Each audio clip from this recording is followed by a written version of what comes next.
Hi friends, welcome to Sham Institute and welcome to Sham Institute Daily Current Affairs. So July 1, 2025లో ఉన్నటువంటి daily current affairs మనం చూద్దాం. వివిధ దినపత్రికలు వచ్చినటువంటి అంశాలని examination point of వ్యూలో, exam point of వ్యూలో ఒక ఇన్నోవేటివ్ వేలో, ఒక సైంటిఫిక్ వేలో పోటీ పరీక్షల్లో, రానున్నటువంటి పోటీ పరీక్షల్లో ఆ ప్రశ్నలు వచ్చే విధంగా, అలాంటి టాపిక్స్ వచ్చే విధంగా మన షామ్ ఇన్స్టిట్యూట్ ద్వారా ఒక వినూత్నమైనటువంటి, మరింతగా ఇన్నోవేటివ్గా, మరింతగా సైంటిఫిక్ వేలో ఎగ్జామినేషన్ పాయింట్ ఆఫ్ వ్యూలో మనకి ఈరోజు ఉన్నటువంటి డైలీ కరెంట్ అఫైర్స్ ఉన్నటువంటి హెడ్లైన్స్ మనం చూద్దామండి. మరి ఈరోజు July 1, 2025 today one importance is there. ఒక ఇంపార్టెన్స్ మనకుంది. అది స్టేట్ బ్యాంక్ ఆఫ్ ఇండియా వ్యవస్థాపక దినోత్సవం, ఎస్బీఐ వ్యవస్థాపక దినోత్సవం. ఇదే రోజు మనకి జిఎస్టీ వ్యవస్థాపక దినోత్సవం, అంటే జిఎస్టీ దినోత్సవం, goods and services tax day. దాంతో పాటుగా బీసీ రాయ్ జయంతి అయినటువంటి మనకి ఈ రోజుని మనం జాతీయ వైద్యుల దినోత్సవంగా, నేషనల్ డాక్టర్స్ డేగా జరుపుకుంటాం. దానికి సంబంధించిన విశేషాలు మనం చూద్దామండి. అండ్ నెక్స్ట్ వచ్చేసి భారత ప్రధాని నరేంద్ర మోడీ గారు 5 దేశాల పర్యటనకి వెళ్తున్నారు 8 రోజుల పాటు. అందులో ఒక ప్రధానమైనటువంటి అంశం 17వ బ్రిక్స్ సమావేశానికి హాజరవుతున్నారు. దానికి సంబంధించిన విశేషాలను మనం చూద్దామండి. అండ్ నెక్స్ట్ వచ్చేసి సార్క్ స్థానంలో south Asian association for the regional cooperation స్థానంలో మరో కొత్త కూటమిని రూపకల్పన చేస్తున్నామని చెప్పేసి ఒక ప్రధానమైనటువంటి వార్త ఉంది. దానిపైన విశేషాలు చూద్దామండి. అండ్ నెక్స్ట్ వచ్చేసి FFD4 సమావేశం జరిగింది స్పెయిన్లో. దానికి సంబంధించిన విశేషం చూద్దామండి. ఫైనాన్స్ ఫర్ ది డెవలప్మెంట్ 4 అనే సదస్సు, ఇది 4వ ఫైనాన్స్ ఫర్ ది 4 డెవలప్మెంట్ సదస్సు. దానికి సంబంధించిన విశేషాలు చూద్దాం. అండ్ నెక్స్ట్ వచ్చేసి మరి సృష్టిలో అందరికన్నా అందమైన వారు అమ్మ పేరుతో ఒక పుస్తకం రాయడం జరిగింది. అమ్మ డైరీలో కొన్ని పేజీలు రవి మంత్రి అని ఒక రచయిత రాయడం జరిగింది. ఆ పుస్తకాన్ని పెంగ్విన్ పబ్లిషర్ సంస్థ ఒక ట్రాన్స్లేషన్ చేస్తుంది ఇంగ్లీష్లోకి. దానికి సంబంధించిన విశేషాలు చూద్దామండి. ఇవండి మనకి జూలై 1, 2025లో ఉన్నటువంటి ముఖ్యమైనటువంటి కరెంట్ అఫైర్స్ హెడ్లైన్స్. దీనిపైన వివరంలోకి వెళ్దాం. దీంతో పాటుగా మరిన్ని ప్రాంతీయ అంశాలు, మరిన్ని జాతీయ అంశాలు, అంతర్జాతీయ అంశాలు, క్రీడలు అండ్ బుక్స్ అండ్ ఆథర్స్ నుండి మరింతగా ఒక సంవత్సరం పోటీ పరీక్షల కోణంలో మనం డిస్కస్ చేసుకునే ప్రయత్నం చేద్దామండి. మరి ఇక్కడ మొదటి అంశం వచ్చేసి state bank of India SBI వ్యవస్థాపక దినోత్సవం అండి. టుడే ఇంపార్టెన్స్ వచ్చేసి మనకి ఏంటంటే ఇక్కడ ఎస్బీఐ ఫౌండేషన్ డే. మరి ఎస్బీఐ ఫౌండేషన్ డే. యాక్చువల్గా ఎస్బీఐ అనేది మనకి ఇంపీరియల్ బ్యాంక్గా ఉండేది. ఇంపీరియల్ బ్యాంక్ అండి. ఎస్బీఐ పాత పేరు వచ్చేసి ఇంపీరియల్ బ్యాంక్. ఇంపీరియల్ బ్యాంక్ అనేది మనకి 1921 అండ్ ఒక జనవరి 27 మనకి ఏర్పాటు చేయబడింది.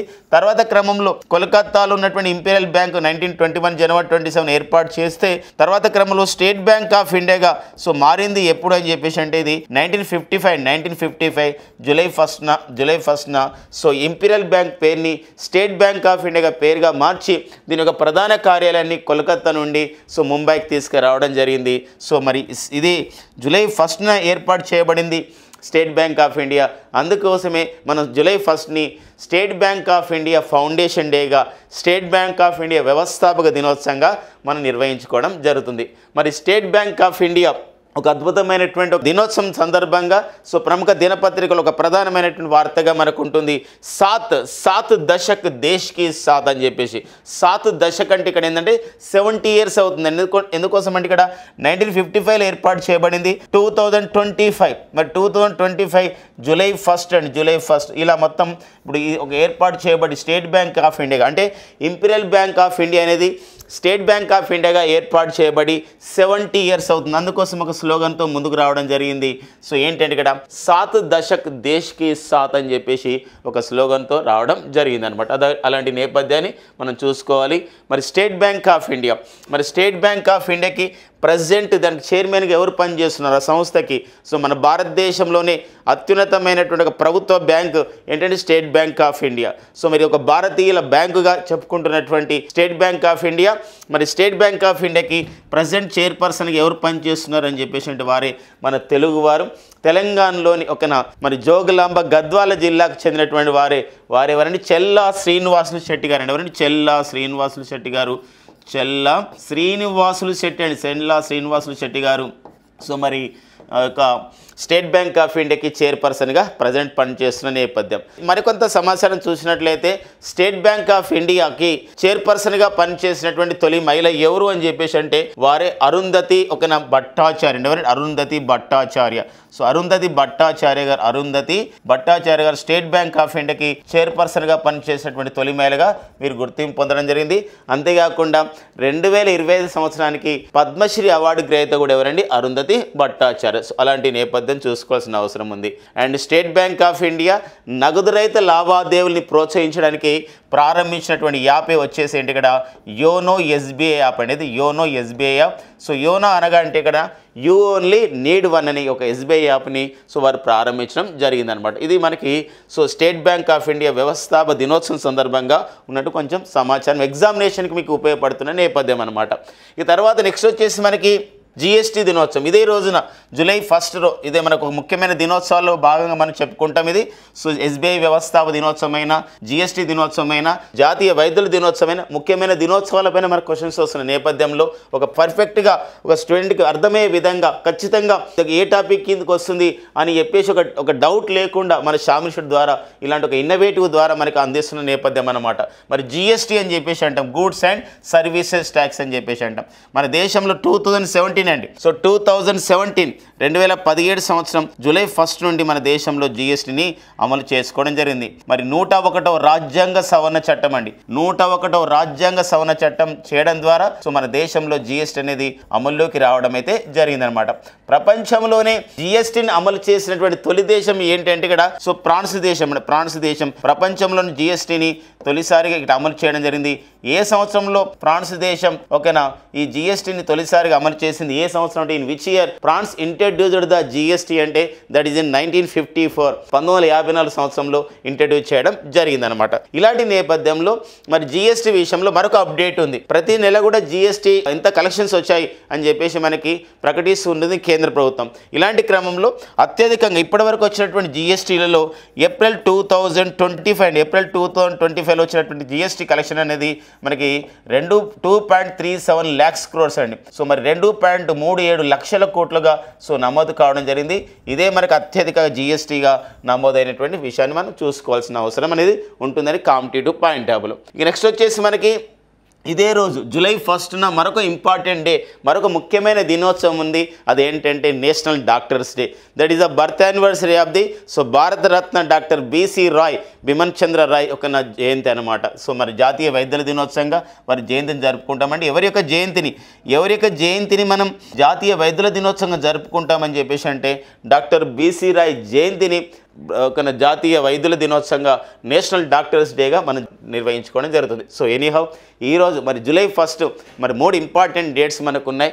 సో ఎస్బీఐ వ్యవస్థాపక దినోత్సవం, జిఎస్టీ దినోత్సవం అండ్ జాతీయ వైద్యుల దినోత్సవం. So then we go to the next current affair చూద్దామండి. ఇక్కడ 5 దేశాల పర్యటనకి భారత ప్రధాని నరేంద్ర మోడీ గారు బయలుదేరారండి. అంటే జూలై 2 నుండి 9 వరకు సో మరి 5 దేశాల పర్యటనకి వెళ్తున్నారు. సో 5 దేశాల పర్యటన ఈ సంబంధించినటువంటి ఒక ఇన్ఫర్మేషన్ని, ఈ సంబంధించినటువంటి ఒక కరెంట్ అఫైర్, ఈ సంబంధించినటువంటి న్యూస్ పేపర్లో వచ్చినటువంటి అంశాన్ని మనం ఏ కేటగిరీలో చదువుకోవచ్చు కాంపిటేటివ్ ఎగ్జామ్లో అంటే ఇది అంతర్జాతీయ విషయాలు అంటే ఇంటర్నేషనల్ రిలేషన్స్ కానీ అంటే అంతర్జాతీయ సంబంధాలు సో ప్రపంచం ఇలాంటి విషయాలలో ఈ యొక్క 5 దేశాల పర్యటనకు సంబంధించిన విశేషాలు మనం డిస్కస్ చేద్దామండి. ఇందులో మరి ఏ దేశానికి వెళ్తున్నారంటే ఘన దేశానికి వెళ్తున్నారు, అండ్ ట్రినిడాడ్ అండ్ టొబాగో దేశానికి వెళ్తున్నారు, అండ్ నెక్స్ట్ వచ్చేసి అర్జెంటీనా దేశానికి వెళ్తున్నారు, బ్రెజిల్ దేశానికి వెళ్తున్నారు, అండ్ నమీబియా దేశానికి వెళ్తున్నారండి. అంతేకాదు ఇందులో ప్రతి దేశానికి ఒక ఇంపార్టెన్స్ మనకు ఉంది. ఒక్కొక్క దేశానికి వెళ్తున్న క్రమాన్ని మనం గమనించాలి. ఘన దేశానికి వెళ్తున్నటువంటి క్రమంలో ఆఫ్రికా దేశాలతో ఒక సంబంధాలని మైత్రిని ఆ విధంగా పెంపొందించుకోవడం అనే ఒక ప్రధానమైన ఉద్దేశం ఉంది. ఇక్కడ కూడా నమీబియా దేశానికి వెళ్ళే విషయంలో కూడా అలాంటి ఉద్దేశం ఉన్నవి గమనించండి. అంతేకాకుండా ట్రినిడాడ్ అండ్ టొబాగో దేశం దాని యొక్క ఇంపార్టెన్స్ ఇక్కడ ఏముంది అని చెప్పేసి అంటే 18వ ప్రవాస భారతీయ సదస్సు ఎన్ఆర్ఐ కాన్ఫరెన్స్ ఒక 2025లో మనకు జనవరిలో ఎక్కడ నిర్వహించుకోవడం జరిగిందంటే భువనేశ్వర్ అండి. సో ఒడిషాలోని భువనేశ్వర్లో నిర్వహించుకోవడం జరిగింది. సో మరి డయాస్పోరా ఒక Indian contribution to the Viksit Bharat ఏదండి diaspora Indian contribution to the Viksit Bharat అనే పేరుతో ఈ సదస్సు నిర్వహించుకోవడం జరిగింది. దీనికి ముఖ్య అతిథిగా ట్రినిడాడ్ అండ్ టొబాగో దేశానికి చెందినటువంటి దేశాధినేత క్రిస్టినా కంగలు ఎవరండి క్రిస్టినా కంగోలు దీనికి ముఖ్య అతిథిగా రావడం జరిగింది. సో వారు చేసినటువంటి ఇన్విటేషన్ మేరకే సో భారత ప్రధాని ఇప్పుడు ట్రినిడాడ్ అండ్ టొబాగో దేశానికి బయలుదేరడం జరుగుతుంది. అండ్ అర్జెంటీనా దేశం మన దక్షిణ అమెరికా ఖండంలో ఒక వ్యూహాత్మకంగా దేశం భారతదేశం. బ్రెజిల్ దేశం తర్వాత అర్జెంటీనాతో ఒక మైత్రి సంబంధాలను పెంపొందిస్తుంది. కారణం ఇక్కడ ఉంది ఏంటంటే, ఇక్కడ అర్జెంటీనా దేశంలో మరి లిథియం నిల్వలు లాంటివి అక్కడ ఉన్నాయి. ఈరోజు మీ అందరూ కూడా తెలుసు. ఈరోజు ఏంటి అంటే ఇక్కడ మన పర్టికులర్గా చూసినట్లయితే ఇక్కడ విద్యుత్ వాహనాల తయారీలో అత్యంత ముఖ్యమైనది లిథియం అయాన్ బ్యాటరీ. మరి అలాంటి లిథియం అన్వేషణ విషయంలో లిథియంను ఇచ్చుకునే విధంగా మనకి ఇక్కడ ఎక్స్పోర్ట్ చేసుకునే విషయంలో ఒక సంబంధించినటువంటి సంబంధాలను బలోపేతం చేసే దృష్టిలో అర్జెంటీనాకి వెళ్తున్న నేపథ్యం. అండ్ మరి బ్రెజిల్ దేశం దేనికి ఎందుకు వెళ్తున్నారని చెప్పేసి అని ఇక్కడ సో 17వ బ్రిక్స్ సమావేశం అండి. Brazil, Russia, India, China, south Africa సమావేశం. మరి 5 దేశాలు దాంతో పాటుగా సో మరికొన్ని సభ్య దేశాలు కూడా ఉన్నాయి బ్రిక్స్లో. మరి ఈ దేశాల సమావేశానికి వెళ్తున్నారు 2025. మరి 17వ బ్రిక్స్ సమావేశం అనేది బ్రెజిల్లోని ఎక్కడ నిర్వహిస్తున్నారంటే రియోలో నిర్వహిస్తున్నారు. రియో డిజనీరోలో నిర్వహిస్తున్నారు. ఇక్కడ సంబంధించినటువంటి సమావేశానికి భారత ప్రధాని హాజరు కావడం జరుగుతుంది అనమాట. ఇది ఒక ఇంపార్టెంట్ అండి. అంటే 5 దేశాల పర్యటన పైన సో అక్కడ ఉన్నటువంటి సంబంధాల పైన కూడా ఒకసారి క్వశ్చన్ రావచ్చు. ఎలా అడగవచ్చు? జూలై 2 నుండి 9, 2025లో 5 దేశాల పర్యటనకి వెళ్ళారు. అందులో ఉన్న దేశం ఏది, లేని దేశం ఏదని చెప్పేసి ఒక బేసిక్ క్వశ్చన్స్ అడగవచ్చు. అలా కాకుండా 5 దేశాల పర్యటన సంబంధించిన విశేషాల్లో ఏ దేశంతో ఎలాంటి సంబంధాలని నెరవేర్చడానికి వెళ్ళడం జరిగిందని చెప్పేసి ఒకటి ఇచ్చేసి సరికానిది సరైంది చెప్పది అలా అడిగే అవకాశం మనకు ఉంటున్న నేపథ్యం అన్నమాట. అంతేకాకుండా ఈరోజు నమీబియా దేశం మన సంబంధం అనేది నమీబియా దేశ పార్లమెంటు. మరి నమీబియా దేశ రాజధాని వచ్చేసి ఏంటంటే విండ్హోక్. మరి ఆఫ్రికా ఖండంలో ఉన్నటువంటి నమీబియా దేశ రాజధాని విండ్హోక్.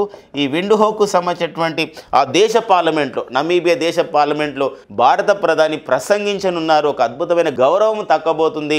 అంతేకాకుండా మరి ఎన్నో అంతర్జాతీయ అవార్డు కూడా వచ్చే అవకాశం కూడా ఉంది. ఆల్రెడీ ఎందుకోసం అంటే మన భారత ప్రధాని నరేంద్ర మోడీ గారికి ఇప్పటివరకు 23 దేశాల అత్యున్నతమైనటువంటి పౌర పురస్కారాలు మన భారత ప్రధానికి రావడం జరిగింది. సో ఇలాంటి నేపథ్యంలో సో మరి నమీబియా దేశ పార్లమెంట్లో కూడా ప్రసంగించబోతున్నారు. నమీబియా దేశ రాజధానిలో ఉన్నటువంటి నమీబియా పార్లమెంటు ఒక నమీబియా దేశ రాజధాని ఏదంటే విండ్హోక్ అని చెప్పేసి అంటాం. అంతేకాదు నమీబియా అండ్ మనకి దక్షిణాఫ్రికా 2 వ్యూహాత్మకమైన దేశాలు. ఒక జీవుల సంబంధించినటువంటి వైవిధ్యత రీత్యా, ఒక బయోడైవర్సిటీ సంబంధించినటువంటి వైవిధ్యత రీత్యా గమనించినట్లయితే మన దేశంలో 1952లోనే 1952 సంవత్సరంలోనే సో మన దేశంలో చీతాస్ అంతరించిపోవడం జరిగింది. ఇలాంటి చీతాలు అంతరించిపోయిన క్రమంలో ప్రాజెక్టు చీతాల భాగంగా మన భారతదేశంలో ప్రాజెక్టు చీతాల భాగంగా చీతాలను పెంచుకునే కార్యక్రమాన్ని ప్రారంభించాం. చీతాస్ రీఇంట్రడక్షన్ కార్యక్రమాన్ని ప్రారంభించాం మధ్యప్రదేశ్లోని కునో నేషనల్ పార్క్లో. మరి మొదటిసారిగా మధ్యప్రదేశ్లోని కునో నేషనల్ పార్క్లో ప్రారంభించినటువంటి ఈ చీతాల రీఇంట్రడక్షన్, ఈ పునరుద్ధరణ కార్యక్రమానికి మనం నమీబియా దేశం నుండి సో 8 చీతాలను, దక్షిణాఫ్రికా నుండి మనం ఒక 12 చీతాలను తీసుకురావడం జరిగిందనమాట. అలాంటి నేపథ్యాన్ని కూడా చూసుకోవాల్సిన అవసరం ఉంది. వెరీ సూన్ మనం నమీబియా, దక్షిణాఫ్రికా తర్వాత బోట్స్వానా దేశం నుండి మరికొన్ని చీతాలను మనం తీసుకురావడం జరుగుతుంది. సో ఇలా ప్రతి అంశం పైన కూడా మనకి ఇక్కడ 5 దేశాల పర్యటనకు సంబంధించిన విషయాలని మనం తెలుసుకోవాలండి. ఇది అంతర్జాతీయ విషయాలలో ఒక ఇంపార్టెన్స్గా మనం చూసుకోవాల్సిన అవసరం ఉంది. అంతేకాకుండా మరి భారత ప్రధాని సో జూలైలో ఈ పర్యటన చేస్తున్నారు. మరి భారత ప్రధాని గారు జూన్ 2025లో మరి ఏ దేశాల్లో పర్యటించడం జరిగింది అని చెప్పేసి ఇక్కడ సో భారత ప్రధాని జూన్ 2025లో చేసినటువంటి పర్యటనలు ఏ దేశాల్లో మరి భారత ప్రధాని పర్యటన చేయడం జరిగిందంటే ఇక్కడ సైప్రస్ దేశంలో పర్యటించారు అండ్ కెనడా దేశంలో పర్యటించడం జరిగింది. అంతేకాకుండా క్రొయేషియా దేశంలో కూడా పర్యటించడం జరిగింది అనమాట. క్రొయేషియా దేశంలో అది గుర్తుపెట్టుకోండి. సో ఇక్కడ జూన్ 2025లో అంటే ఇప్పుడు జూలైలో చేసిన పర్యటనలు ఇవి. జూన్ 2025లో మన భారత ప్రధాని నరేంద్ర మోడీ గారు సో సైప్రస్ దేశానికి వెళ్ళడం జరిగింది, కెనడా దేశానికి వెళ్ళడం జరిగింది. కెనడాలో ఎందుకు దేశానికి హాజరయ్యారంటే 51వ G7 సదస్సుకి సో ఒక కెనడా ప్రధాని మార్క్ కార్ని చేసినటువంటి ఒక ఇన్విటేషన్తో అక్కడ వెళ్ళడం జరిగింది 51వ G7 సదస్సుకి. అంతేకాకుండా మరి సైప్రస్, క్రొయేషియా, యూరోప్ దేశాలకు వెళ్ళారు. మరి సైప్రస్ దేశ అత్యున్నతమైన పురస్కారమైనటువంటి the order of the cross of the honour of the Makarios 3 అండి. సో మన కీ పాయింట్ వచ్చేసేది మకారియస్ 3 అనే ఒక పురస్కారాన్ని కూడా పొందడం జరిగింది. ఈ పురస్కారం పొందడంతో భారత ప్రధానికి వివిధ దేశాలు ఇచ్చినటువంటి అంతర్జాతీయ పౌర పురస్కారాల సంఖ్య ఎంతకు చేరింది అంటే 23కి చేరింది. కాబట్టి భారత ప్రధాని నరేంద్ర మోడీ గారు సో అంతర్జాతీయ పరంగా మరి మకారియస్ పురస్కారాన్ని పొందారు. 23వ పురస్కారంగా మనం చూసుకోవాలి. మళ్ళీ ఇప్పుడు ఏదైనా పురస్కారాలు వచ్చినాయనుకోండి, ఏదైనా దేశం మరొక పురస్కారం ఇచ్చిందనుకోండి, అది 24వ పురస్కారంగా మనం యాడ్ చేసుకోవాల్సిన అవసరం ఉంది. సో ఇలాంటి నేపథ్యం అనమాట. నెక్స్ట్ వచ్చేసి మనకి మరి జూన్ 2025లో మన భారత ప్రధాని నరేంద్ర మోడీ గారు సైప్రస్, కెనడా, క్రొయేషియా దేశాలకు వెళ్ళడం జరిగిందండి. మళ్ళీ మనకు చూసినట్లయితే ఏప్రిల్ 22, 2025 సో భారత ప్రధాని నరేంద్ర మోడీ గారు ఏ దేశం పర్యటనకు వెళ్ళారు అంటే సౌదీ అరేబియా. బట్ ఈ పర్యటన సంపూర్ణం కాలేదు. సౌదీ అరేబియాకి వెళ్ళారు, వివిధ సమావేశంలో పాల్గొంటున్నారు. ఆ టైంలోనే ఏప్రిల్ 22, 2025 సో మనకి ఓకేనా బైసరన్ వ్యాలీ, సో మన జమ్మూ కాశ్మీర్లోని అనంతనాగ్ జిల్లాలో ఉన్నటువంటి మనం మినీ స్విట్జర్లాండ్గా పిలుస్తున్నటువంటి మన బైసరన్ వ్యాలీ, మన పహల్గాం దగ్గర సో ఉగ్రవాదుల సంఘటన, ఉగ్రవాదుల దాడి జరిగింది. సో ఇలాంటి క్రమంలో పహల్గాం దాడి జరిగింది. సో వెంటనే మన భారత ప్రధాని నరేంద్ర మోడీ గారు సో వెంటనే సౌదీ అరేబియా పర్యటనని అర్ధాంతరంగా ముగించుకొని ఆ విధంగా రావడం జరిగింది. పహల్గాం దాడి సమయంలో మన భారత ప్రధాని ఎక్కడ ఉన్నారు అని చెప్పేసి అన్నప్పుడు ఇక్కడ సౌదీ అరేబియాలో ఉండడం జరిగింది. పహల్గాం దాడి జరుగుతున్న నేపథ్యంలో సో మన దేశంలో మన దేశంలో అమెరికా ఉపాధ్యక్షుడైనటువంటి వైస్ ప్రెసిడెంట్ ఆఫ్ అమెరికా అయినటువంటి సో జేడీ వాన్స్ మన దేశంలో పర్యటిస్తున్న నేపథ్యం అన్నమాట. ఇలా ఏప్రిల్లో జరిగినటువంటి పర్యటన అనమాట. అంతేకాకుండా ఏప్రిల్ 3 to 6 అండి మన భారత ప్రధాని నరేంద్ర మోడీ గారు 2025 ఎక్కడ ఉన్నారని చెప్పేసి అంటే థాయిలాండ్ దేశ పర్యటనకి వెళ్ళారు. థాయిలాండ్ దేశ పర్యటనకి ఎందుకని వెళ్ళడం జరిగిందంటే బిమ్స్టెక్ సమావేశానికి హాజరు కావడానికి అండి. బిమ్స్టెక్ దేశాధినేతల సమావేశం. బిమ్స్టెక్ అంటే ఏంటి ఫ్రెండ్స్, ఇక్కడ bay of Bengal initiative for the multi sectoral technical and economic cooperation అని చెప్పేసి అంటాం. Bay of Bengal initiative for the multi sectoral technical and economic cooperation అని చెప్పేసి అంటాం. బంగాళాఖాత తీర ప్రాంత దేశాల బహుళ ప్రయోజన ఆర్థిక సాంకేతిక సహకార సంస్థ 1997లో ఏర్పాటు చేయబడేటువంటి సంస్థ మరి సమావేశం ఏప్రిల్లో నిర్వహించారు. సో దానికి హాజరు కావడం జరిగింది మన భారత ప్రధాని సో నరేంద్ర మోడీ గారు. అంతేకాకుండా నెక్స్ట్ వచ్చేసి ఈ సంవత్సరంలో మార్చి 2025లో భారత ప్రధాని నరేంద్ర మోడీ గారు ఎక్కడ పర్యటించడం జరిగింది, ఏ దేశం అంటే మారిషస్ దేశ జాతీయ దినోత్సవమైనటువంటి మార్చి 12న సో ఆ దేశ జాతీయ దినోత్సవం సందర్భంగా ముఖ్య అతిథిగా హాజరు కావడం జరిగింది భారత ప్రధాని నరేంద్ర మోడీ గారు. అంతేకాకుండా మరి ఫిబ్రవరి 2025లో భారత ప్రధాని నరేంద్ర మోడీ గారు ఎక్కడ హాజరు కావడం జరిగింది, ఏ దేశాల పర్యటన చేయడం జరిగిందంటే ఫ్రాన్స్ అండ్ అమెరికా దేశాల పర్యటన చేయడం జరిగింది. కాబట్టి సో బాగా గుర్తుపెట్టుకోండి ఫ్రెండ్స్, ఇక్కడ 2025లో భారత ప్రధాని చేసిన మొత్తం పర్యటనలు మనకు రావడం జరిగిందండి. సో ఇక్కడ చూడండి, ఫిబ్రవరి 2025లో ఫ్రాన్స్ అండ్ అమెరికా, మార్చి 2025లో మారిషస్ దేశ జాతీయ దినోత్సవం మార్చి 12, 2025న ఆ దేశ జాతీయ దినోత్సవానికి ముఖ్య అతిథిగా హాజరైన వారు భారత్ తరఫున ఎవరు అంటే ప్రధాని నరేంద్ర మోడీ గారు. అండ్ ఏప్రిల్ 3 నుండి 6, 2025లో బిమ్స్టెక్ సమావేశం థాయిలాండ్లో జరిగింది, దానికి హాజరు కావడం జరిగింది. ఏప్రిల్ 22, 2025 సౌదీ అరేబియా దేశంకి వెళ్ళడం జరిగింది. అంతకన్నా ముందు జూన్ 2025లో మరి చూసినట్లయితే ఇక్కడ ఒక సైప్రస్, కెనడా, క్రొయేషియా దేశాలకు కూడా హాజరు కావడం జరిగింది.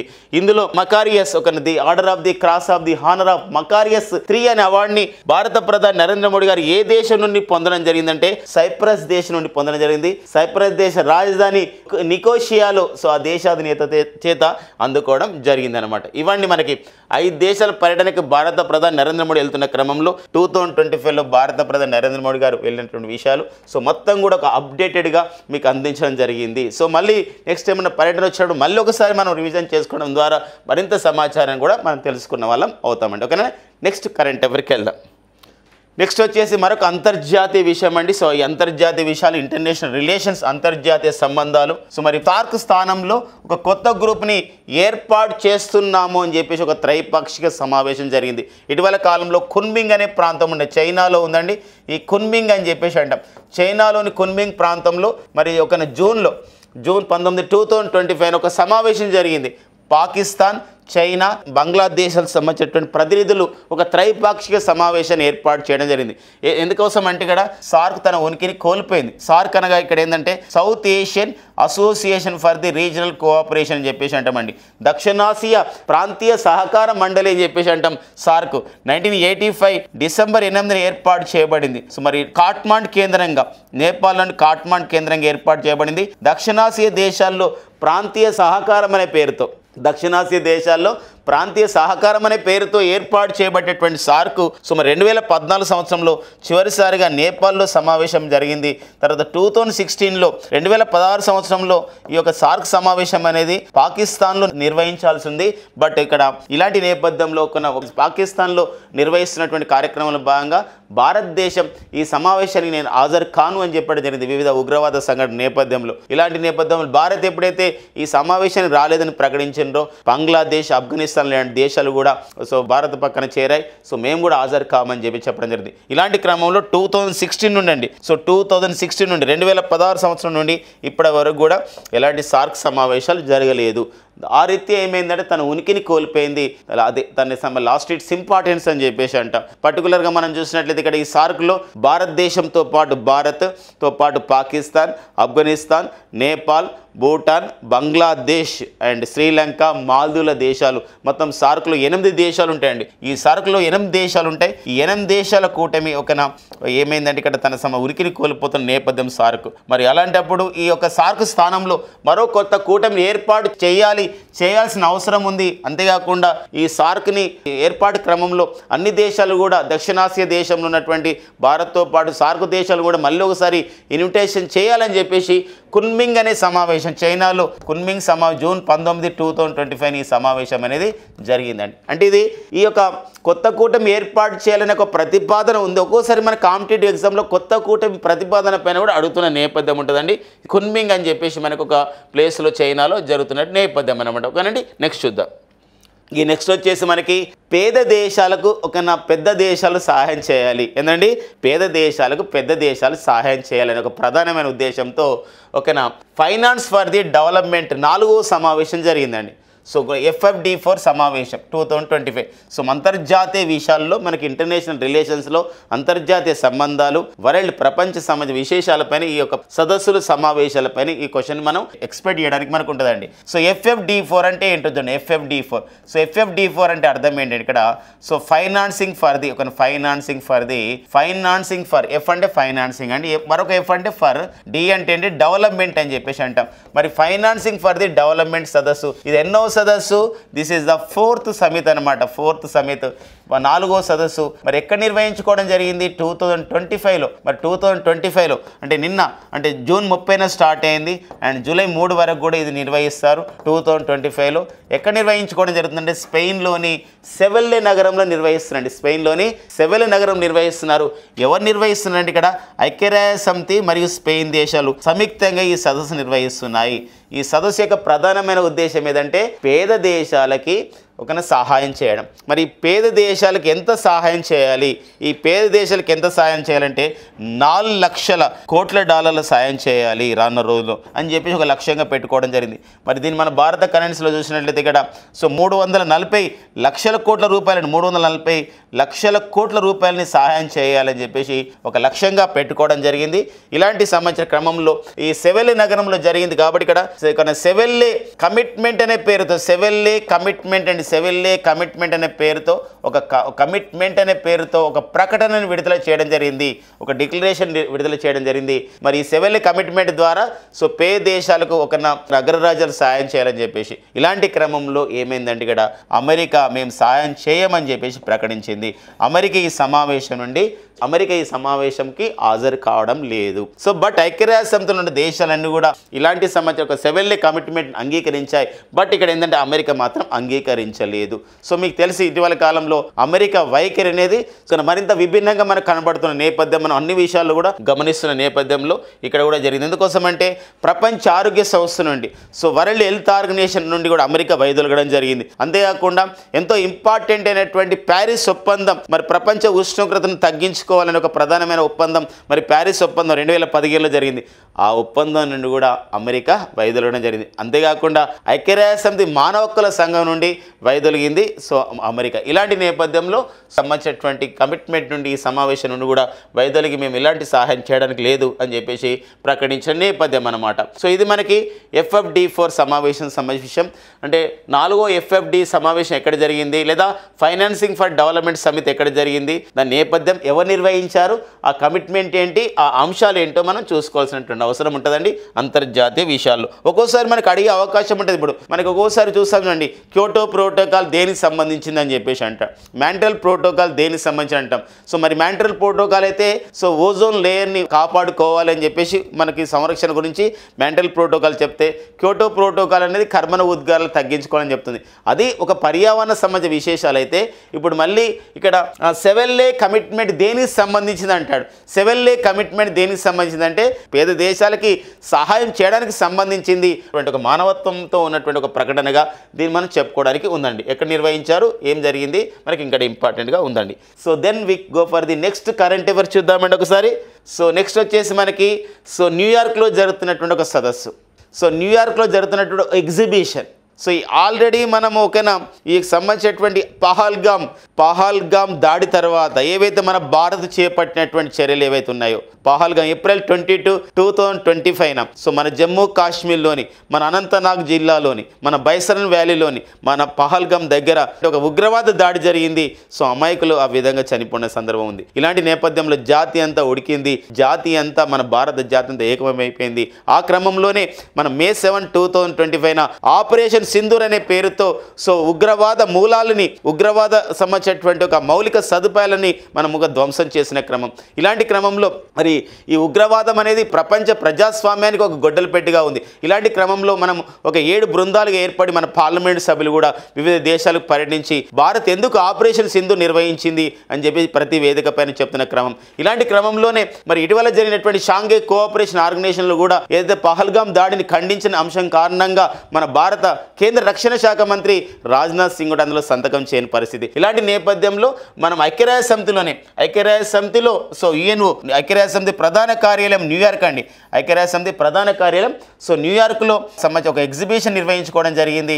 మరి ఈ ఎగ్జిబిషన్లో ఏమని పేరు పెట్టడం జరిగిందంటే the human cost of the terrorism. అంటే ఇక్కడ ఏంటంటే టెర్రరిజం వల్ల మనిషి ఏమవుతున్నారు అని, వారి ఉనికి ఏమవుతుందని చెప్పేసి ఇక్కడ జూన్ 30 నుండి జూలై 3 వరకు, జూలై 7 నుండి 11 వరకు, జూలై 11 వరకు న్యూయార్క్లో ఈ ప్రారంభమైంది the human cost of terrorism. దీనిలో మనం చూసినట్లయితే హ్యూమన్ కాస్ట్ ఆఫ్ ది టెర్రరిజంలో ఎలాంటి అంశాలను మనం అక్కడ ప్రదర్శించాం, ఎలాంటి ఫోటో ఎగ్జిబిషన్ చేయడం జరిగిందంటే 2006 సంవత్సరంలో ముంబైలో ట్రైన్లలో దాడి జరిగింది.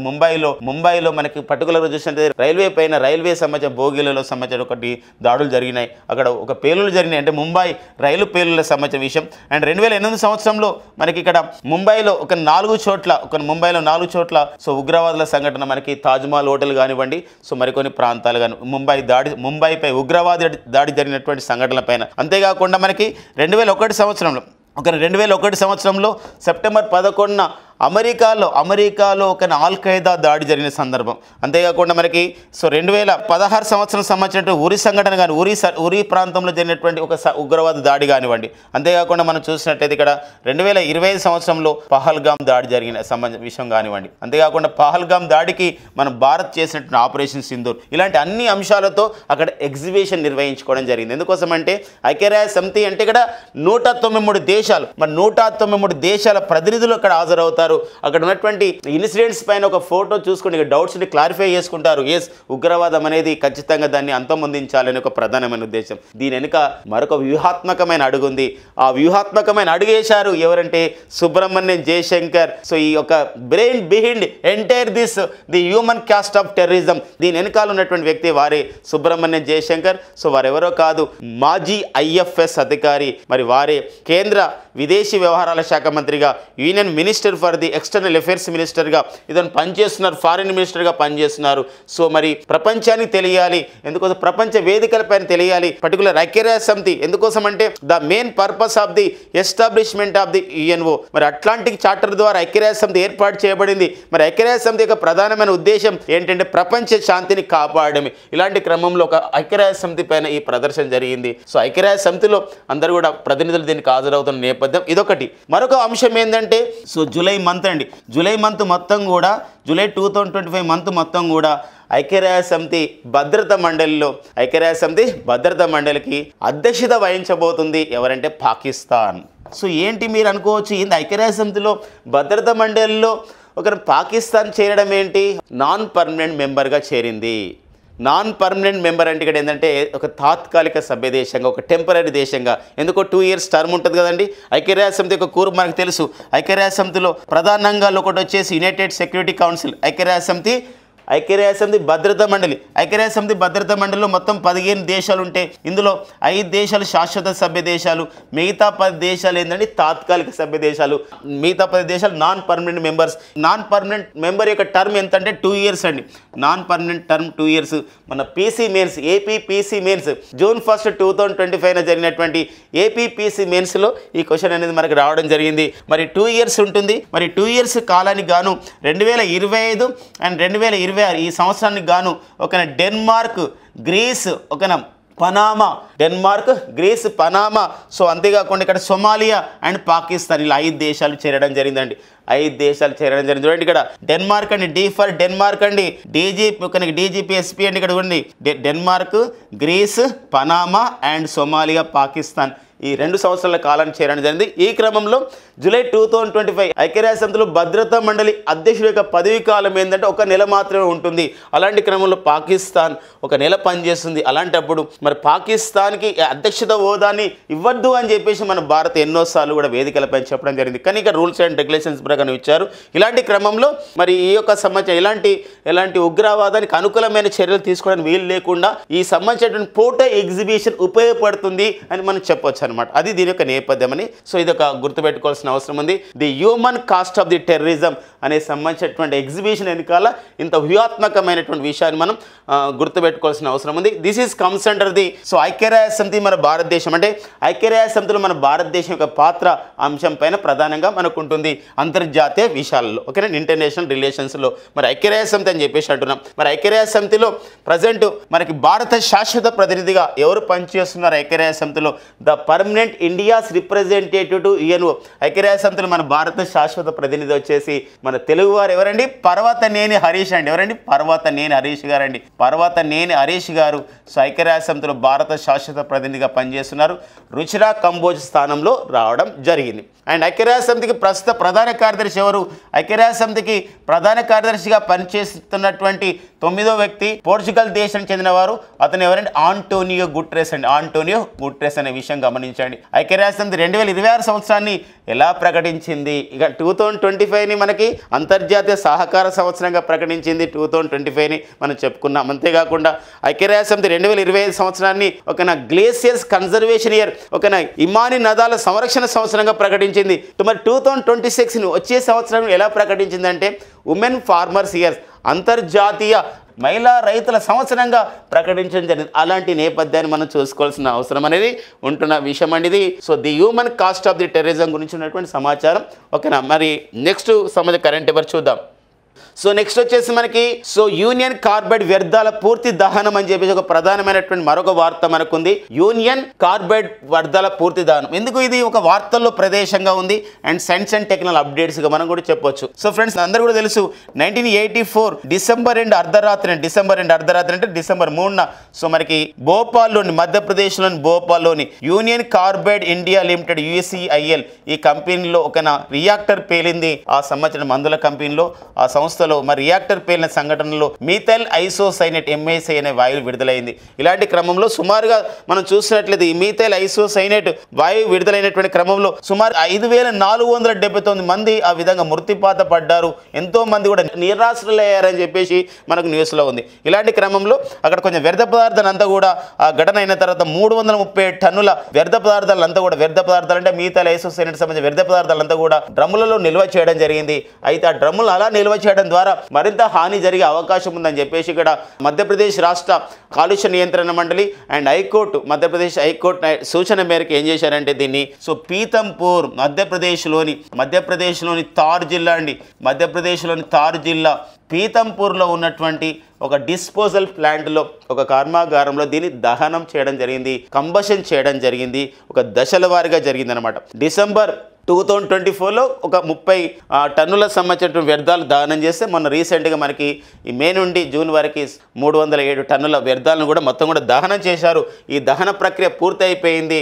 దహన ప్రక్రియ ద్వారా వచ్చిన బూడిద ఇవన్నీ ఉంటాయి కదా, అవన్నీ కూడా భూమిలో పాతి పెడతామని చెప్పేసి కూడా ప్రకటించడం జరిగింది అనమాట. అలాంటి క్రమంలోనే మరి యూనియన్ కార్బైడ్ వ్యర్థాల పూర్తి దహనం అనే వార్త మనకు నిలవడం జరిగిందండి.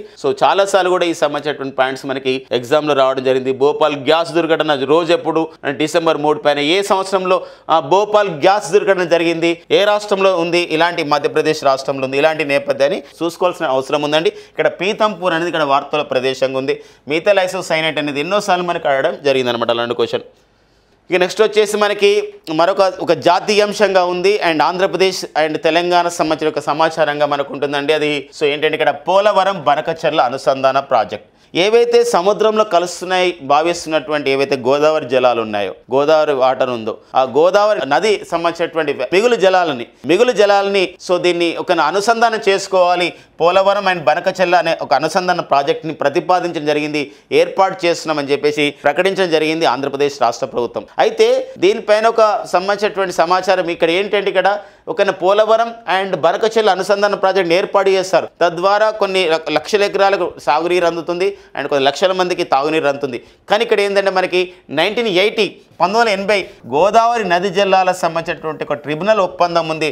దీని ప్రకారం ఇది ఒక ఆంధ్రప్రదేశ్ ఉల్లంఘిస్తుంది. దీనిపైన మొత్తం కూడా మరింత సమాచారం కావాలని చెప్పేసి తెలంగాణ ప్రభుత్వం కేంద్ర జల సంఘానికి ఒక పిటిషన్ వేయడం జరిగింది. కేంద్ర జల సంఘానికి ఇలాంటి క్రమంలో కేంద్ర జల సంఘం తెలంగాణ రాష్ట్రం చేసిన ఒక ఫిర్యాదు మేరకి జూన్ 17 2025 అండ్ నెక్స్ట్ వచ్చేసి ఇక్కడ ఆంధ్రప్రదేశ్ రాష్ట్ర ప్రభుత్వం ఇచ్చిన నివేదిక పైన అధ్యయనం చేసిన నేపథ్యంలో పోలవరం బనకచెర్ల అనుసంధాన ప్రాజెక్టు విషయంలో కేంద్ర జల సంఘం అనుమతి పొందాల్సిన అవసరం ఉంది అని చెప్పేసి ఆ విధంగా ఆ కమిటీ ఒక నివేదిక అనేది ఇవ్వడం జరిగింది.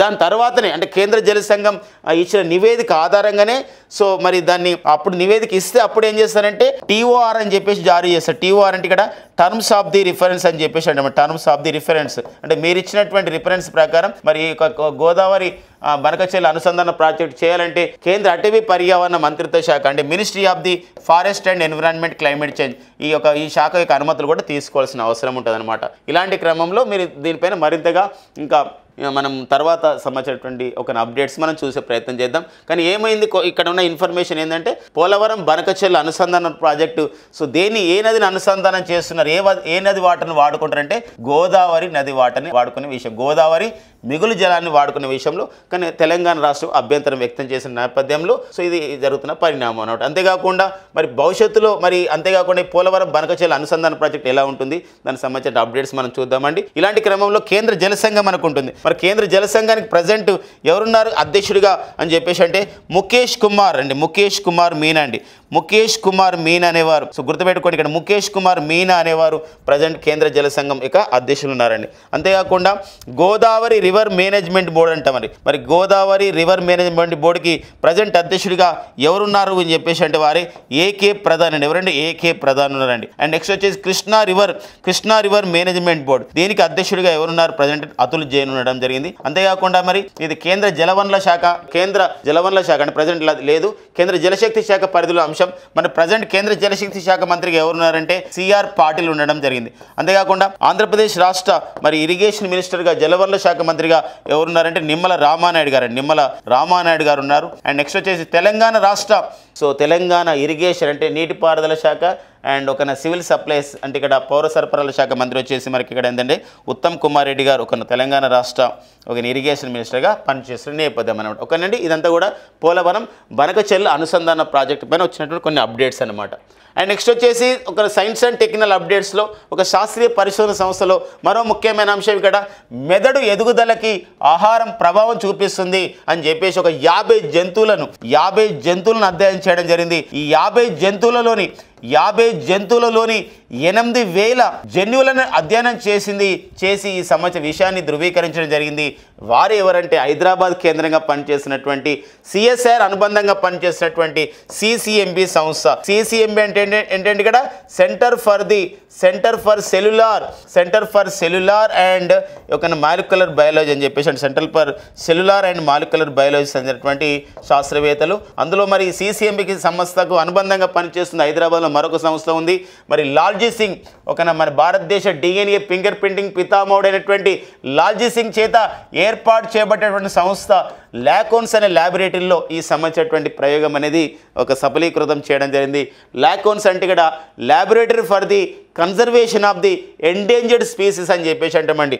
లాకోన్స్ అంటే ఇక్కడ ఏంటండి, లాకోన్స్ అంటే అర్థం చూడండి, లాకోన్స్ అంటే ల్యాబొరేటరీ ఫర్ కన్జర్వేషన్ అంటే అర్థమైంది కాపాడుకోవాలి, conservation of the endangered species. Endangered అంటే అర్థమైందంటే ఇక్కడ అంతరించిపోతున్నటువంటి జీవులు అండి, ఎండేంజర్డ్ స్పీసీస్ వాటిని కాపాడుకోవాలని ఒక ప్రధానమైన ఉద్దేశంతో ఏర్పాటు చేయబడింది ఆ సంస్థ. ఈ యొక్క పరిశోధన అనేది చేయడం జరిగింది. అందుకోసమే ఈ టాపిక్ అనేది సైన్స్ అండ్ టెక్నికల్ అప్డేట్ కిందకి వస్తుంది. శాస్త్రీయ పరిశోధన సంస్థల కింద కూడా ఈ టాపిక్ మనం చూసుకోవాల్సిన అవసరం ఉంది. మరి సిసిఎంబి దేని కింద పనిచేస్తుంది, ఏ సంస్థ కింద పనిచేస్తుంది అంటే సిఎస్ఆర్ అంటే council for the scientific industrial research అని చెప్పేసి అంటాం. సిఎస్ఆర్కి డైరెక్టర్ జనరల్గా పనిచేసినటువంటి తొలి మహిళ వచ్చేసి నల్లతంబి కలైసెల్వి అనే విషయాన్ని గమనించండి. మనకి మరొక సంబంధించినటువంటి ఒక అంశం అండి, ఒక ప్రాంతీయ అంశంగా మనకు ఉంది అండ్ సైన్స్ అండ్ టెక్నికల్ అప్డేట్గా మనం చెప్పుకోవచ్చు. మన భారతదేశంలో ఎక్కడ లేని విధంగా ఒక క్వాంటమ్ వ్యాలీని మన ఆంధ్రప్రదేశ్ రాష్ట్ర ప్రభుత్వం ఏర్పాటు చేయబోతుంది. ఎక్కడ ఏర్పాటు చేస్తుంది? అమరావతి క్వాంటమ్ వ్యాలీని ఏర్పాటు చేస్తుంది. మన అమరావతిలో, ఆంధ్రప్రదేశ్ రాజధాని అమరావతిలోని క్వాంటమ్ వ్యాలీని ఏర్పాటు చేయడం జరుగుతుంది అనమాట. అందుకోసమే భారతదేశంలో ఇప్పుడు మన సిలికాన్ వ్యాలీ అంటారండి. సిలికాన్ వ్యాలీ అంటే అమెరికాలో ఉన్నటువంటి ఒక కంప్యూటర్ పరిశ్రమకి, సాఫ్ట్వేర్ పరిశ్రమకు పేరుగాంచింది సిలికాన్ వ్యాలీ. మరి ఆంధ్రప్రదేశ్లో మరి ఏర్పాటు చేయబడుతుంది ఇప్పుడు అమరావతి క్వాంటమ్ వ్యాలీ. అలా అన్నమాట, అలా క్వాంటమ్ సంబంధించినటువంటి సాంకేతికతతో ఈ క్వాంటమ్ సాంకేతికతతోని మరి ఇక్కడ లివింగ్ ల్యాబ్ ఇన్ఫ్రాస్ట్రక్చర్ అభివృద్ధి చేయడం కానివ్వండి, ఇండిజినస్గా మనకి ఇక్కడ స్వదేశీయంగానే మనకు సంబంధించినటువంటి విషయంలో ఒక వివిధ సంబంధించినటువంటి ఈ కంప్యూటర్ అనుసంధానమైనటువంటి ఒక ప్రాజెక్ట్స్ అభివృద్ధి చేయడం, ఇలాంటి నేపథ్యంలోనే మనకి ఇక్కడ ఈ యొక్క క్వాంటమ్ సేవలు త్వరలోనే మనం జనవరి 2025 నుండి ఆంధ్రప్రదేశ్ రాష్ట్రంలో ప్రారంభిస్తామని చెప్పేసి కూడా ఆంధ్రప్రదేశ్ ముఖ్యమంత్రి చంద్రబాబు నాయుడు గారు ప్రకటించడం జరిగింది. నిన్న విజయవాడలో జరిగినటువంటి ఒక అమరావతి క్వాంటమ్ వ్యాలీ వర్క్ షాప్ను ఉద్దేశించి ప్రసంగిస్తూ చెప్పడం జరిగిందనమాట. ఒక అంశం ఇక్కడ ఏంటంటే భారతదేశంలో తొలిసారిగా క్వాంటమ్ వ్యాలీని ఏర్పాటు చేస్తున్నటువంటి రాష్ట్రం అంటే ఆంధ్రప్రదేశ్. ఎక్కడ ఏర్పాటు చేస్తున్నాడు? అమరావతిలో ఏర్పాటు చేయడం జరిగింది. ఇలాంటి ఎందుకోసం కంప్యూటర్ అనుసంధాన సేవల్ని మరింతగా విస్తృతపరచుకోవడం అనే ఒక ప్రధానమైన ఉద్దేశం అనేది ఇక్కడ కనబడుతుంది అనమాట. ఎలా అంటే మన భారతదేశం ఎక్కలేని విధంగా వాట్సాప్ గవర్నెన్స్ అందిస్తున్నటువంటి రాష్ట్రం అండి. వాట్సాప్ గవర్నెన్స్ అందిస్తున్నటువంటి తొలి రాష్ట్రంగా, అంటే వాట్సాప్ ద్వారా వివిధ ఒక ప్రభుత్వ సేవలు అందిస్తున్న తొలి రాష్ట్రం కూడా ఆంధ్రప్రదేశ్ రాష్ట్రం నిలవడం జరిగిందనమాట. ఓకే, నెక్స్ట్ చూద్దామండి. ఇక నెక్స్ట్ వచ్చేసి తెలంగాణ సంబంధించి ఒక ప్రాంతీయాంశం మనకు న్యూస్లో ఉంది. మరి తెలంగాణ రాష్ట్రంలో మరి సిగాచి ఇండస్ట్రీస్ ప్రమాదం జరిగిందండి. ఇది సిగాచి ఇండస్ట్రీస్ అనేది ఒక ఔషధ పరిశ్రమ, ఒక ఫార్మాస్యూటికల్ కంపెనీ. ఇది మనకి సంగారెడ్డి జిల్లాలో ఉందండి. సంగారెడ్డి జిల్లా పటాన్ చెరువు మండలంలోని పాషమైలారంలో ఈ యొక్క సిగాచి ఇండస్ట్రీస్లో రియాక్టర్ పేలిన సంఘటనలో మరి చాలామంది కూడా చనిపోవడం జరిగింది. కాబట్టి ఇటీవల ప్రమాదం జరిగినటువంటి సిగాచి ఇండస్ట్రీస్ ఎక్కడ కలదు? ఆ ఔషధ సంస్థ గుజరాత్కు చెందింది. దీనికి సంబంధించినటువంటి ప్రొడక్షన్ యూనిట్స్ అనేది మనకి ఎక్కడ ఉన్నాయంటే మహారాష్ట్ర మరియు తెలంగాణలో సిగాచి ఇండస్ట్రీస్ అనేది ఉండడం జరిగిందనమాట. ఓకేనా, నెక్స్ట్ చూద్దామండి. నెక్స్ట్ కరెంట్ అఫైర్స్ వచ్చేసి కేరళ డీజీపీగా ఏపీ వాసి చంద్రశేఖర్ నియమితులు కావడం జరిగింది. ఏపీకి చెందినటువంటి వారు, ఏపీలో మరి వెస్ట్ గోదావరి జిల్లా అంటే పశ్చిమ గోదావరి జిల్లాకు చెందిన వారు. వీరు యూపీఎస్సీ ఎగ్జామ్స్ రాసి, union public service commission exam రాసి తర్వాత క్రమంలో వారు సివిల్ సర్వీసెస్కి ఎంపిక కావడం జరిగింది, ఐపీఎస్ సెలెక్ట్ కావడం జరిగింది. ఇలాంటి క్రమంలో మరి కేరళకి డీజీపీగా వీరు సీనియర్ ఐపీఎస్ అధికారిగా కేరళలో ఉన్నారు. అలాంటి క్రమంలో కేరళ డీజీపీగా నియమితులు కావడం జరిగింది. ఇటీవల కాలంలో మరి ఆంధ్రప్రదేశ్ చెందినటువంటి చంద్రశేఖర్ గారు ఏ రాష్ట్ర డీజీపీగా నియమితులు కావడం జరిగిందంటే ఇక్కడ కేరళ రాష్ట్ర డీజీపీగా నియమితులు కావడం జరిగిందనమాట. మరి కేరళ ప్రజెంట్ ముఖ్యమంత్రి ఎవరు అని చెప్పేసి అంటే ఎవరంటే పినరాయి విజయన్ గారు అండి. పినరాయి విజయన్ గారు కేరళ రాష్ట్ర ప్రజెంట్ ముఖ్యమంత్రి అండి. అండ్ రాజేంద్ర విశ్వనాథ్ అర్లేకర్ విశ్వనాథ్ అర్లేకర్ కేరళకు సంబంధించినటువంటి గవర్నర్గా పనిచేస్తున్న నేపథ్యం. యూపీఎస్సీ అని చెప్పేసి అంటున్నాం. యూనియన్ పబ్లిక్ సర్వీస్ కమిషన్ అండి, ఒక రాజ్యాంగబద్ధ సంస్థ. మరి యూపీఎస్ అండి ఒక రాజ్యాంగబద్ధ సంస్థగా మనం చూసుకోవాల్సిన అవసరం ఉందండి. అజయ్ కుమార్ గారు దానికి ప్రజెంట్ చైర్మన్గా పనిచేస్తున్నారు.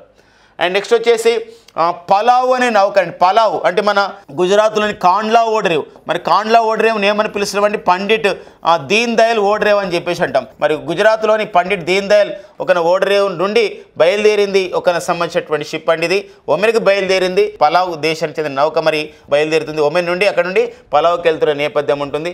ఇలాంటి క్రమంలో మరి గల్ఫ్ ఆఫ్ ఒమెన్ ప్రాంతంలో, ఈ సముద్ర ప్రాంతంలో అది ఒక అగ్ని ప్రమాదం జరిగింది. ఇది అనమాట. ఈ క్రమంలో మన భారతదేశం చెందినటువంటి ఐఎన్ఎస్ తబర్, మన ఐఎన్ఎస్ తబర్ వెళ్ళి అక్కడ చాలా మందిని కూడా కాపాడడం జరిగింది అనమాట. మరి ఇటీవల ఇలా అడగొచ్చు, ఒక జూన్ 30, 2025 నిన్న జరిగింది కదండి, ఈరోజు పేపర్లో వచ్చింది. అందుకే జూన్ 30, 2025లో గల్ఫ్ ఆఫ్ ఒమెన్లో ఒక ప్రమాదం జరిగింది. ఒక నౌకకి, పలావ్ నౌకకి, గల్ఫ్ ఆఫ్ ఒమెన్ మీదుగా పలావ్కి వెళ్తుంది. ఆ నౌక పేరేం పేరు అని చెప్పేసి అడిగే అవకాశం ఉంటుంది. ఆ నౌక ఒక పేరు ఉందండి, ఎంటీ వైచెంగ్ అని. ఎంటీ వైచెంగ్ అనే ఒక నౌక అనమాట. ఇది గుర్తుపెట్టుకోండి, ఇది పలావ్ నౌక. ఇటీవల కాలంలో ఫ్రెండ్స్ గమనించండి, మనకి అరేబియా సముద్రంలో కేరళ తీరానికి, మన మలబార్ తీరానికి అతి దగ్గరలోనే అంటే కోజికోడ్ దగ్గరలోనే ఒక సంబంధించిన సింగపూర్ దేశానికి చెందినటువంటి MV వాన్ ఐ 503 అని చెప్పేసి నౌకలో కూడా ఇటీవల కాలంలో అలాంటి అగ్ని ప్రమాదం జరిగిందండి. MV వాన్ ఐ 503 అనే నౌక అనమాట. అలా కూడా మనకి ఎగ్జామినేషన్లో అడుగుతున్న నేపథ్యం. నెక్స్ట్ కరెంట్ అఫైర్స్ అండి. సైన్స్ అండ్ టెక్నాలజీ అప్డేట్స్ సంబంధించిన కరెంట్ అఫైర్. డిఫెన్స్ పరంగా కూడా మనం డిస్కస్ చేసుకోవచ్చు. అగ్ని 5 క్షిపణిని బంకర్ బస్టర్గా బాంబుగా మార్చే ప్రకటన చేయడం జరిగింది డిఆర్డిఓ అంటే డిఫెన్స్ రీసెర్చ్ డెవలప్మెంట్ ఆర్గనైజేషన్. 1958లో ఏర్పాటు చేయబడ్డ సంస్థ. మరి ఒక లీడింగ్ ఆర్గనైజేషన్గా మన ఇండియాలో ఉంది, ఒక సైంటిఫిక్ ఆర్గనైజేషన్గా. మరి అగ్ని 5 అనే క్షిపణి ఆల్రెడీ ఇది సక్సెస్ఫుల్ క్షిపణిగా మనకు ఉంటుంది. ఇది ఒక ఇంటర్ కాంటినెంటల్ బ్యాలిస్టిక్ మిసైల్. ఇది ఒక ఖండాంతర క్షిపణిగా ఎంతో ప్రఖ్యాతి సాధించింది అగ్ని 5. అయితే ఇటీవల కాలంలో ఇజ్రాయెల్ ఈ యొక్క యుద్ధంలో ఇరాన్లోని పోర్డో అణువిద్యుత్ కేంద్రం పైన అమెరికా దేశానికి చెందినటువంటి అమెరికా ఒక ఆపరేషన్ నిర్వహించింది. ఆపరేషన్ మిడ్ నైట్ ఆంబర్ అనే పేరుతో ఇరాన్ దేశంలోని పోర్డు అణువిద్యుత్ కేంద్రం పైన B2 bunker బాంబులని, B2 bunker blasters అని చెప్పేసి అంటాం, ఆ బాంబులు వేయడం జరిగిందనమాట. ఈ యొక్క అణ్వస్త్ర స్రావాలను నాశనం చేయడానికి. అలాంటి క్రమంలో భవిష్యత్తులో కూడా ఇలాంటి బాంబులు మన భారతదేశానికి అవసరం ఉంటుంది అని చెప్పేసి నేపథ్యంలో అగ్ని 5 క్షిపణిని మరింతగా ఆధునీకరించి ఇక్కడ ఒక బంకర్ బస్టర్ బాంబ్గా B2 అని చెప్పేసి అంటాం. B2 అంటే బంకర్ అండ్ బస్టర్ బాంబుగా ఈ అగ్ని 5 క్షిపణిని మార్చాలి, ఆ యొక్క పేలోడ్స్ తీసుకునే సామర్థ్యంగా చేయాలని చెప్పేసి డిఆర్డిఓ రూపకల్పన చేస్తుంది. ఇది ప్రధానమైన వార్తగా మనకు న్యూస్లో ఉండడం జరిగింది. మరి డిఆర్డిఓకి ప్రజెంట్ చైర్మన్ వచ్చేసి ఎవరండి? సమీర్ వి కామత్ గారు డిఆర్డిఓకి ప్రజెంట్ చైర్మన్గా పనిచేస్తున్న నేపథ్యం అనమాట. ఓకేనండి, నెక్స్ట్ చూద్దాం. సో బయోలాజికల్ ఈ లిమిటెడ్ అండ్ జియాంగ్స్ టెక్నాలజీ మధ్య ఒక ఒప్పందం జరిగింది. భారతదేశం చెందిన బయోలాజికల్ ఈ లిమిటెడ్ అండ్ జియాంగ్స్ టెక్నాలజీ మధ్య ఏ విషయంలో అంటే ఇక్కడ హ్యూమన్ ప్యాపిలోమా వైరస్ టీకా అని చెప్పేసి అంటామండి. HPV హ్యూమన్ ప్యాపిలోమా వైరస్ టీకా అంటే గర్భాశయ ముఖద్వార క్యాన్సర్ నిరోధించే టీకా REC 603 అనే టీకాని అభివృద్ధి చేసుకునే క్రమంలో దీని ద్వారా మన భారతదేశంలోనే ఈ సంబంధించినటువంటి టీకాలని ఉత్పత్తి చేసే క్రమంలో ఈ ఒప్పందం అనేది జరిగిందనమాట. ఇది మనకి science and technology update and general science విభాగంలో మనం చూసుకోవాలండి. మన భారతదేశం ఆల్రెడీ సర్వీవ్యాక్స్, గుర్తుపెట్టుకోండి ఫ్రెండ్స్, సర్వీవ్యాక్స్ అనే పేరుతో ఈ యొక్క సంబంధించినటువంటి హ్యూమన్ ప్యాపిలోమా వైరస్ టీకాని మన భారత్ అభివృద్ధి చేయడం జరిగింది. సో అమల్లో కూడా ఉందన్నమాట. ఓకేనా. ఓకే, నెక్స్ట్ వచ్చేసి బుక్స్ అండ్ ఆథర్స్ అంటే పుస్తకాలు రచయిత విభాగంలో మరొక అంశం అండి. అమ్మ డైరీలో కొన్ని పేజీలు అనే ఒక పుస్తకం. సో రవి మంత్రి గారు ఈ పుస్తకం రాయడం జరిగింది. చాలా పాపులర్గా ఉంది. ఇక్కడ చూడండి, నేషనల్ బెస్ట్ సెల్లర్గా ఉంది. అమ్మ డైరీలో కొన్ని పేజీలు రవి మంత్రి గారు రాసిన ఈ పుస్తకం అనమాట. అయితే ఈ పుస్తకాన్ని ఇప్పుడు అమ్మాస్ డైరీ అనే పేరు, అమ్మాస్ డైరీ అనే పేరుతో ఆంగ్లంలోకి అనువదిస్తామని చెప్పేసి పెంగ్విన్ ర్యాండమ్ హౌస్ ఇండియా ప్రకటించడం జరిగిందనమాట. పుస్తకాలు రచయితల విషయంలో ఈ పాయింట్ చాలా చాలా ఇంపార్టెంట్గా మనకు ఉంటుందండి. ఇటీవల కాలంలో మనకు ఫ్రెండ్స్ గమనించాం, మరి కేంద్ర సాహిత్య అకాడమీ అవార్డు పొందినటువంటి పుస్తకం మరి సూర్యప్రసాద్ రాసిన పుస్తకం అండి, ఏదండి మైరావన. సో మరి మైరావన పుస్తకం మనకు న్యూస్లో ఉంది. అంతేకాకుండా ఇటీవల కాలంలో గంగిశెట్టి శివకుమార్ రాసినటువంటి పుస్తకం అండి. మరి గంగిశెట్టి శివకుమార్ రాసినటువంటి పుస్తకం సో మరి ఒక కబుర్ల దేవత, దీని కూడా కేంద్ర సాహిత్య అకాడమీ అవార్డు అనేది రావడం జరిగింది. ఒక్కసారి కామెంట్ చేయండి మై డియర్ ఫ్రెండ్స్, మీరందరూ కూడా చూసే వాళ్ళు ఖచ్చితంగా కామెంట్ చేయాలి. సో మరి సూర్యప్రసాద్కి కేంద్ర సాహిత్య అకాడమీ ఏ విభాగంలో అవార్డు ఇచ్చారు తెలుగులో, అండ్ గంగిశెట్టి శివకుమార్ గారికి ఏ విభాగంలో అవార్డులు ఇచ్చారు ఖచ్చితంగా మీరు కామెంట్ చేయాలి. మీ కామెంట్స్ రిక్వైర్ చేస్తుంది సామ్ ఇన్స్టిట్యూట్, ఖచ్చితంగా ఆ కామెంట్స్ స్పందిస్తుంది. ఓకేనండి. సో మరి గంగిశెట్టి శివకుమార్ గారికి కబుర్ల దేవత అనే పుస్తకానికి ఆయనకి ఏ విభాగంలో అవార్డులు ఇచ్చారు, అండ్ సూర్యప్రసాద్కి మైరావణ అనే పుస్తకాన్ని అవార్డు ఇచ్చారు, కానీ ఏ విభాగంలో ఇచ్చారు అంటే ఇక్కడ బాల సాహిత్య పురస్కారమా, యువ పురస్కారమా, మీరు కామెంట్ చేసే ప్రయత్నం చేయండి. కామెంట్ మాత్రం చేయడం మాత్రం మరవకండి, ఓకేనా. లాస్ట్ స్పోర్ట్స్ అప్డేట్ అండి, క్రీడల విషయం పైన. So US open super 300 badminton tourney జరిగింది 2025. మరి అమెరికాలో నోవాలో జరిగింది. ఇక్కడ మన భారతీయుడైనటువంటి సో మరి బ్యాడ్మింటన్ క్రీడాకారుడు అయినటువంటి ఆయుష్ శెట్టి పథకాన్ని గెలుచుకోవడం జరిగిందండి. ఈ మెడల్ సాధించడం జరిగింది, ఈ యొక్క టోర్నమెంట్ విజేతగా నిలవడం జరిగింది. ఇందులో రన్నర్గా బ్రియానీ యంగ్ ఒక కెనడా దేశం చెందిన రన్నర్గా కావడం జరిగిందండి. ఇందులో మన భారతదేశం చెందినటువంటి మహిళా బ్యాడ్మింటన్ క్రీడాకారిణి తన్వి శర్మ సో మరి ఒక పథకం సాధించలేకపోయింది, 3వ స్థానంలో నిలిచిందనమాట. ఒక్కోసారి వీళ్ళందరూ కూడా పథకాలు రాకున్నా కూడా ఒక్కోసారి మనకి క్రీడాకారుల్లో మనకి మరిన్ని విజయాలు సాధించే క్రమంలో ఉంటాయండి. కాబట్టి తన్వి శర్మ ఏ క్రీడాకారిని అంటే బ్యాడ్మింటన్ క్రీడాకారిని. ఆయుష్ షెట్టి సో మనకి పథకం సాధించాడు. So US open super 300 badminton tournament అనమాట. ఇది బ్యాడ్మింటన్ సంబంధించిన టోర్నమెంట్లని గుర్తుపెట్టుకోవాల్సిన అవసరం అనేది ఉంటుందన్నమాట. ఒక్కోసారి మనకు అడుగుతారండి Thomas cup and Uber cup and Thomas cup and Uber cup, ఈ సుధీర్మన్ కప్, ఇవన్నీ కూడా దేనికి సంబంధించిన అంటే ఇవన్నీ కూడా బ్యాడ్మింటన్ టోర్నమెంట్గా మనం గుర్తుపెట్టుకోవాల్సిన అవసరం ఉందండి. సో ఇవ్వండి మనకి. సో వెళ్ళే ముందు ఒక సెషన్ని మనం ముగించడానికన్నా ముందు ఈరోజు మనకి జూలై 1 ఆల్రెడీ డిస్కస్ చేశాం. జిఎస్టీ దినోత్సవం, గూడ్స్ అండ్ సర్వీసెస్ ట్యాక్స్ దినోత్సవం, దాంతోపాటుగా ఎస్బీఐ వ్యవస్థాపక దినోత్సవం, దాంతోపాటుగా మరి జాతీయ వైద్యుల దినోత్సవం అనేది ఎవరి యొక్క జయంతి అంటే డాక్టర్ బిమన్ చంద్ర రాయ్, డాక్టర్ బీసీ రాయ్గా ప్రఖ్యాతి సాధించిన ఒక డాక్టర్ అనమాట. వారి సేవలను గుర్తుగా సో మరి బీసీ రాయ్ జయంతిని మనం జాతీయ వైద్యుల దినోత్సవం జరుపుకుంటాం. మరి బీసీ రాయ్ గారు ఒకసారి ఒక మాట అన్నారండి, ఏంటంటే పని చేసేందుకు మీకు ఏదో ఒక అవకాశం లభిస్తే, దాన్ని అదృష్టంగా భావించి మనస్ఫూర్తిగా చేయండి. మన సామర్థ్యం మీద మనకు నమ్మకం ఉండి పట్టుదలగా కలిసి పనిచేసి ఎంత పెద్ద అవాంతరం వచ్చినా మన ముందడుగుని ఎవరు ఆపలేరు అని చెప్పేసి గుర్తుపెట్టుకోండి. ఇది మనకు చాలా విషయం. సో నాకు కూడా ఒక అవకాశం వచ్చింది చెప్పడానికి, సో మీకు ఒక వినడానికి వచ్చింది. ఖచ్చితంగా ఈ అవకాశాన్ని ఉపయోగించుకుందాం. ఈ సంబంధించిన సెషన్ మీకు నచ్చినట్లయితే లైక్ చేయండి, కామెంట్ చేయండి, షేర్ చేయండి, సబ్స్క్రైబ్ కూడా చేయండి. So thank you friends and all the best.